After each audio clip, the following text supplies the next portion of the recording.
Loma versus Kambosos. Let's Come on, let's shoot you. Well, it's nice for Kambosos. foreshadow that real quick. Yeah. Well, what doesn't look good for George heading into the fight is Maxie Hughes is a couple levels below Lomachenko, and he's a southpaw like Lomachenko. And a lot of people thought Maxie Hughes won that fight. But on the bright side of things, Lomachenko, for as great as he is, doesn't really do much on the back foot. Everything is side to side and in, taking the angle, lead foot outside of your lead foot. But he doesn't punch off the back foot, really, if you watch Lomachenko. Yeah. So George is going to be, like the Tio fight, having someone come to him. Yeah. And George does have underrated hand speed. Underrated hand speed, counterpunchability, and explosiveness that we haven't seen in a long time. Right? Yeah. Right. He needs to summon that Yeah. big time for this fight. Yeah. I just wonder, can he get his right hand off against Lomachenko, who is aggressive, or will Loma, taking the angle coming in, he'll begin to doubt his range, his distance, his timing, and Lomachenko could dominate in that scenario. But George has got to pull the trigger. Yeah, got to pull the trigger. Easier said than done. Yeah. But he's got to do it, and at least he's not fighting long arm Devin Haney. He's not fighting a back foot boxer like Maxie Hughes. That makes sense. Tio was bigger than him, even though he got the upset that night. Yeah. He's fighting someone his own size. A guy coming up from 26. George is in a big lightweight. Yeah. So maybe stylistically, he can surprise people because he's got someone coming at him. But Lomachenko's the favorite. Lomachenko's Lomachenko. You got the smaller guy that's not elite at 135. He ain't the Loma at 126.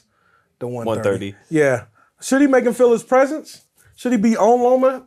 Kind of like what Devin stood when toe-to-toe with him. Right. He's going to have to in spots. He can't just try to walk him into right hands all night. Lomachenko's a little too smart for that. He can walk him in. He's still the Matrix. He's got to mix it up. He's fighting still one of the best, so he's got to bring everything out of the bag. What does this do for each guy if they win? Loma, I think that takes him right into possibly a Shakur fight. Or Tank. Loma? You think Loma's still trying to work like that? I think Shakur needs Loma. This isn't the victory lap? Oh. I mean, I hate retiring people. Not like that. Nah. It is, but then don't you want to get paid if the Tank fight comes across the table? Because then weren't we hearing that he may not fight after that Shakur fight? Yeah, but what with Lomachenko? I'd have to recheck the record. I haven't looked into him talking retirement. I was gonna say you ain't got to recheck nothing. I'm making something. He up. barely. You don't know. I'm making something up. He barely lost that fight, so it's like I still got something. Oh, for sure. Yeah. But he's been uneven in his performances the last 3 or 4 years.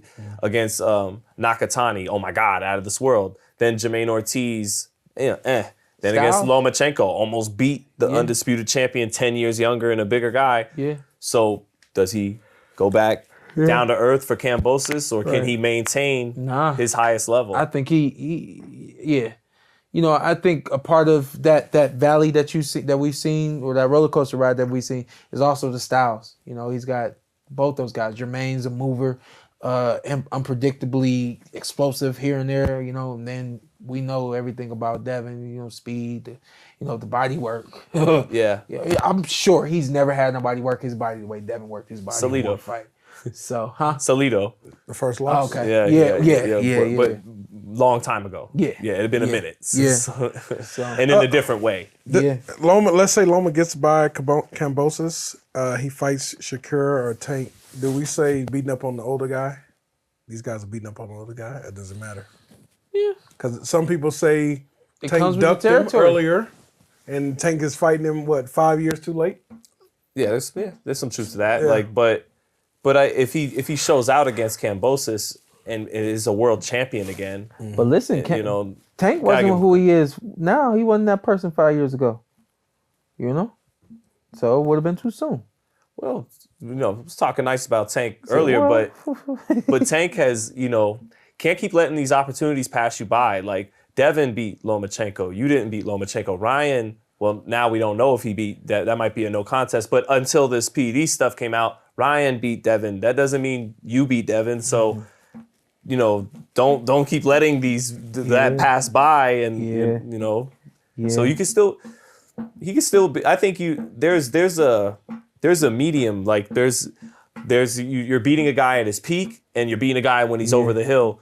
if you beat him somewhere in here, you still deserve some credit. If he's got some juice in the tank, and Loma still has some juice in the tank. Yeah. So if he beats Loma, it's like to Antt's point, not as sexy as if you did it 5-6 years ago, but still a really good win against a probably future Hall of Famer. You Two know? southpaws in the ring. Right. That are explosive. You really never know how that one's going to turn out. So I think that would be a good fight.